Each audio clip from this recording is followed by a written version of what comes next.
where it all started with him. But right now, we are joined by Ms. Vuyiswa Mutshekwane, who's the Chief Executive Officer of the South African Institute of Black Property Practitioners. And she's going to talk about the fact that the property industry still remains one of the least transformed sectors in South Africa. Good morning. It's a great pleasure to have you. Welcome. Good morning. Thank you for having me. The question is why? There are a number of reasons, actually, that contribute to this. I mean, we all are aware of our historical context as a country, just in terms of, the access that black people have had historically to property ownership. But the real issue is that in the last 22 years, no significant progress has been made in terms of rectifying, those barriers, and in terms of making it more accessible, making the industry more accessible. How do we rectify the barriers? How do we move them aside? There are some real structural barriers. Things such as access to funding. That's a really, really, really key barrier. Black people overarchingly are not able to just walk into the bank and access huge amounts of money because they don't have collateral, or they don't have guarantees and sureties to sign for them. So, access to funding is probably the biggest contributor in terms of barriers. And we believe that, if there was truly a commitment to transformation made by the private sector, supported and enabled by government policy, we would be able to realize that change in a very short space of time. Do we have the policies, though? We have the policies, yes. The policies, though, are not implemented necessarily in the way that they should be. We have access to, we've seen in the past where property practitioners and property owners were able to access long-term leases, for example. And that was something that was a policy initiative. But something like that, once it gets repealed, or once there's any kind of controversy around it, which there was, now people are stuck, and they're not able to actually even access the policy that enables the process. And what was the controversy around it? Well, I'm not sure if you remember. It was a couple of years back, and there was a period of time where the national government was actually leasing from black-owned companies.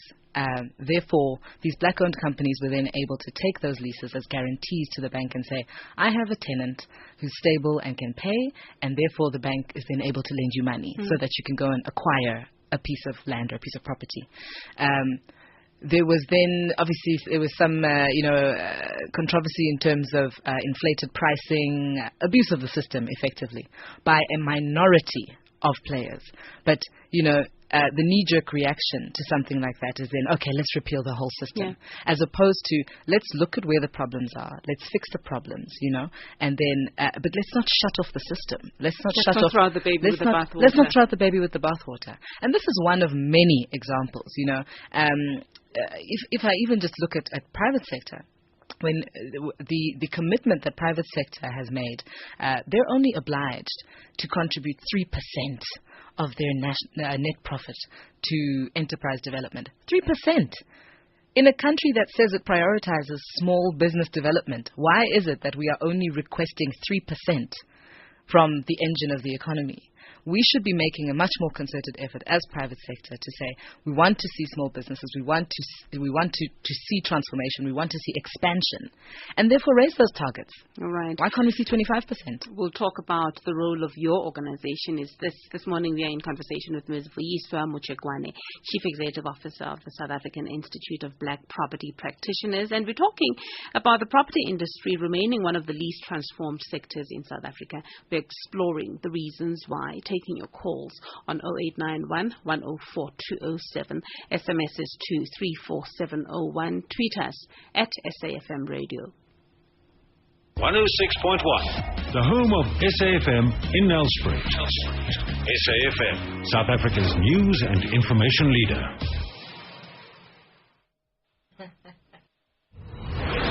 Every word in our Constitution signifies a victory against inequality. So never underestimate the power of those words. Instead, choose to understand them. Section 26 of the Bill of Rights states that everyone has the right to have access to adequate housing. SAFM sees you and information leader. SAFM 104 to 107.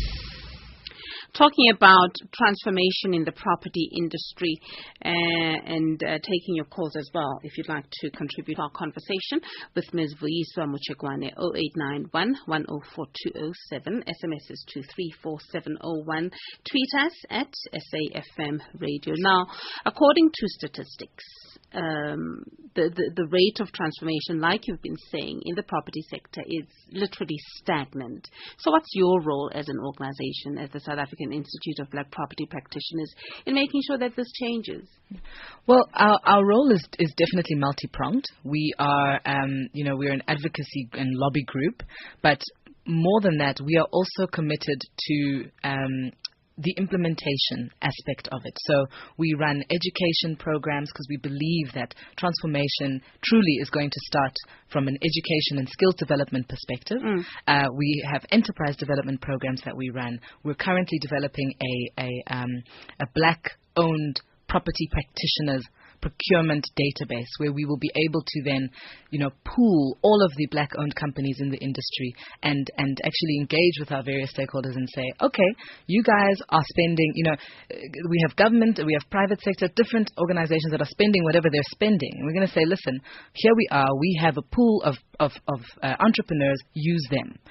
So we're also, as much as we are there and creating the awareness and advocating on behalf of our members and on behalf of black property players, we are also very committed to being part of the solution. Yeah.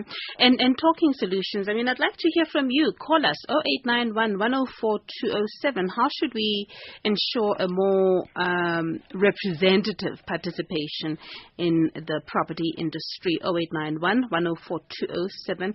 Ms. Mutshekwane mentioned the issue of skills development of previously disadvantaged people in facilitating economic participation in the sector. That's one of the ways, certainly. How else can it be done? How else should it be done? Talk about gender representation.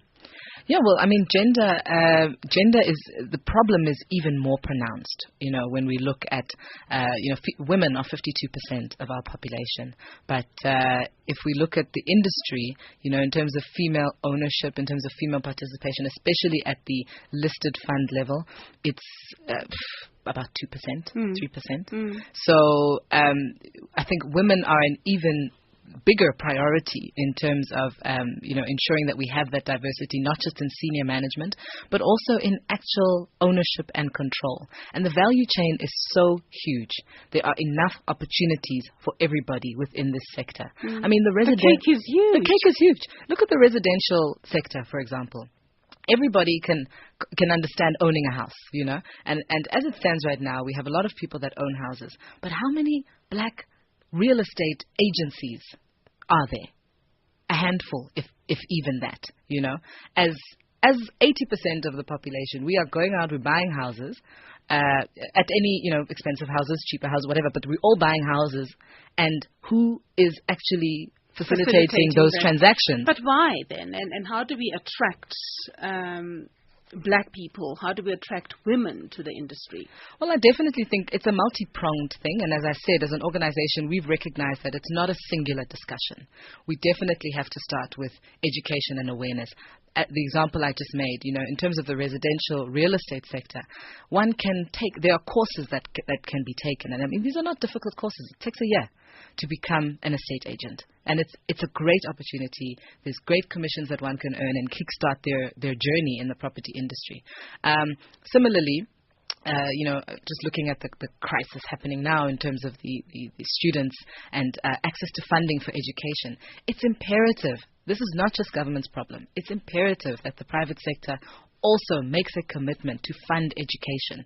We need more bursary programs, and they shouldn't just end at undergraduate level. We need postgraduates, we need doctorates, we need more money contributed towards education, and it's our role to engage with the people who are in a position to assist and bring them to the people.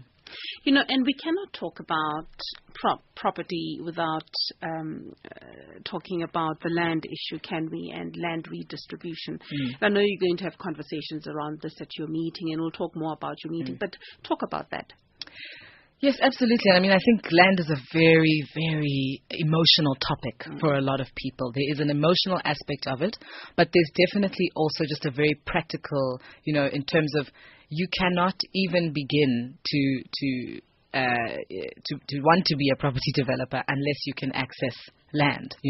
The city, and we engage a lot with the city of Joburg via a Joburg property company, but the city itself is often unable to even carry out its social mandate because it cannot even access the land that it requires to do what it needs to do.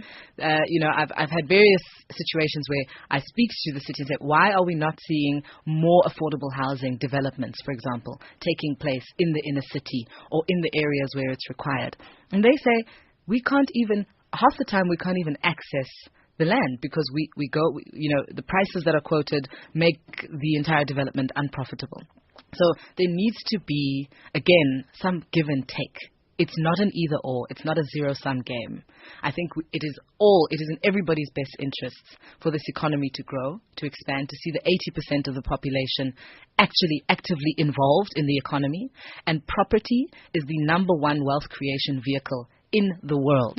And if we want to see any kind of meaningful change and transformation, if we want to see the end of things like fees must fall, if we want to see the end of social upheaval, we need to ensure that we are doing everything we can to drive transformation. And how do you ensure that the private sector gets on board? Because some businesses are of the view that, look, what's in it for me?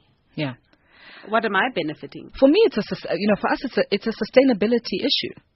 It is big business, small business needs to be forward thinking and needs to look in terms of, we are 22 years in to our democracy right now, and we have moved an inch.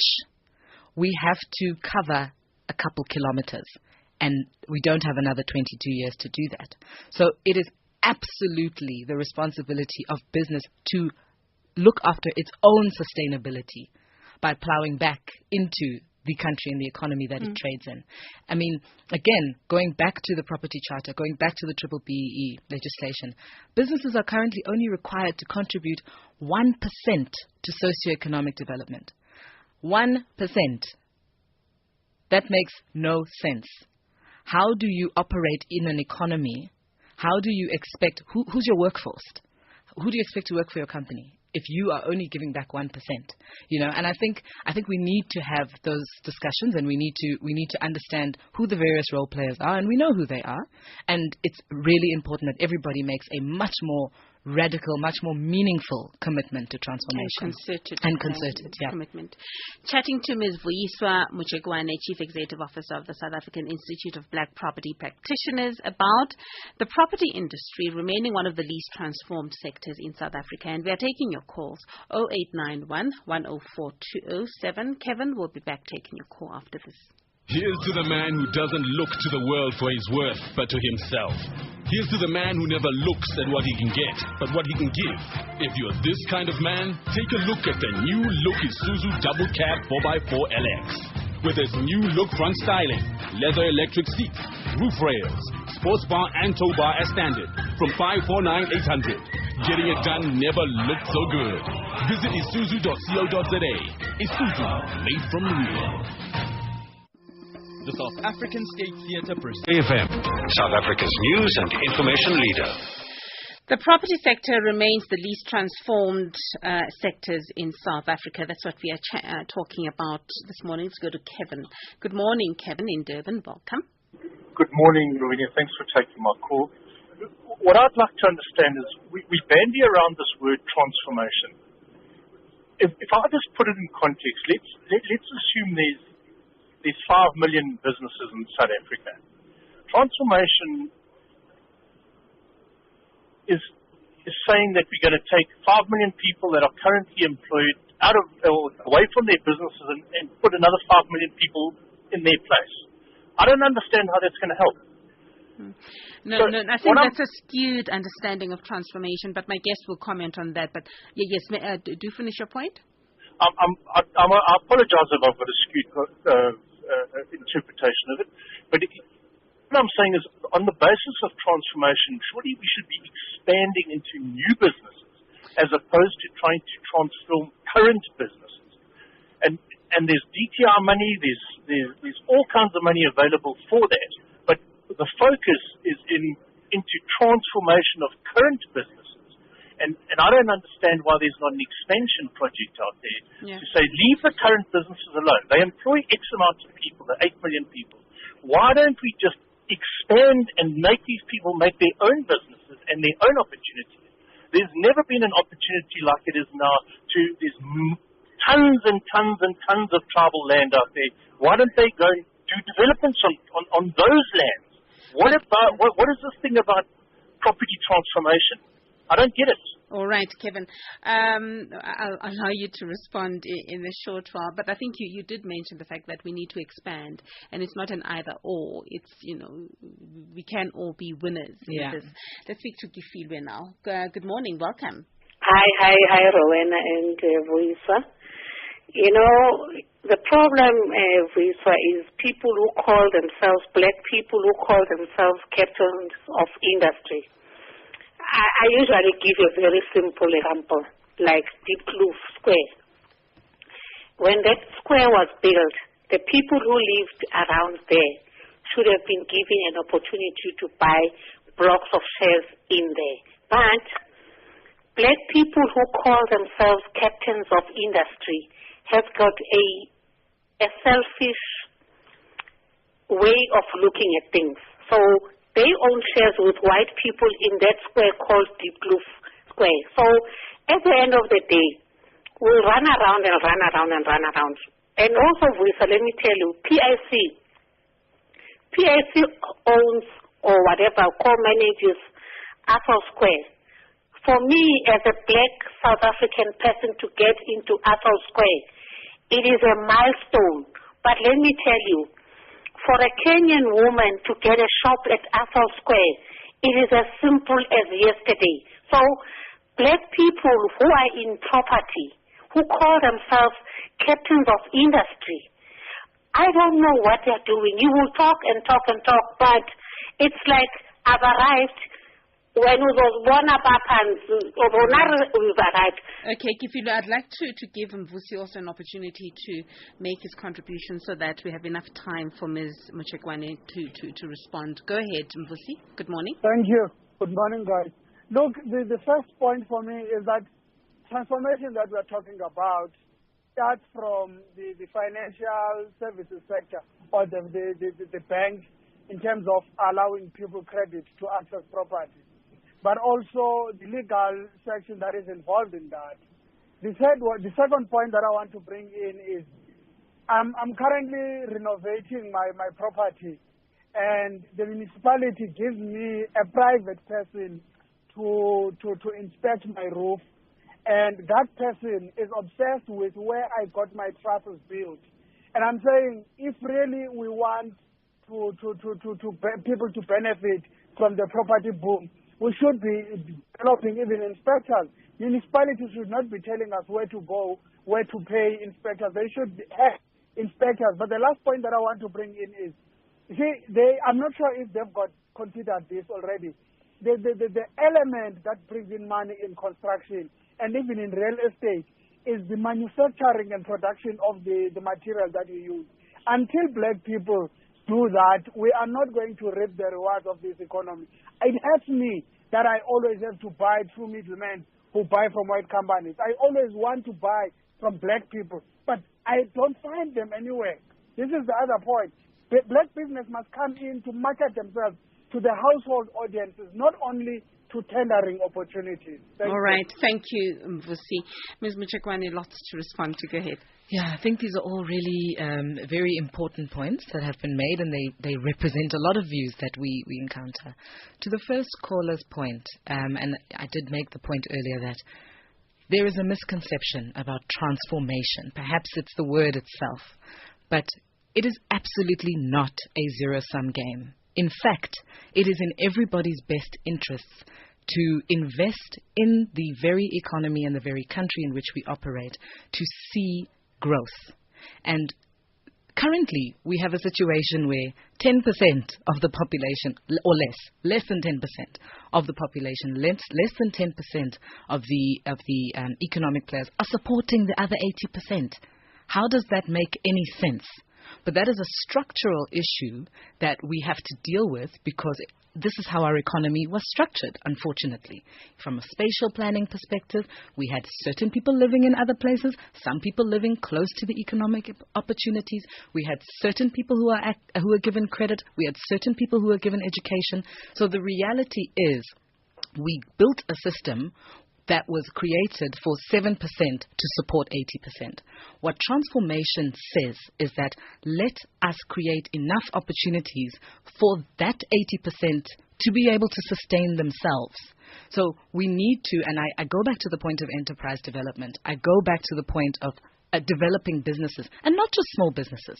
I'm talking about, can we get black-owned big businesses so that to the second person's point, we can now have those businesses even procuring from smaller black-owned businesses. And give opportunities to those smaller businesses. Yeah. And Vus is saying that the financial services sector needs to transform first. It is absolutely, it's spot on. And it's something that we cannot separate the ownership of property or even small business development from the financial sector. You cannot, as a small business, I look at myself, I'm a young black person. If I walk into a bank today and they say to me, show us your track record.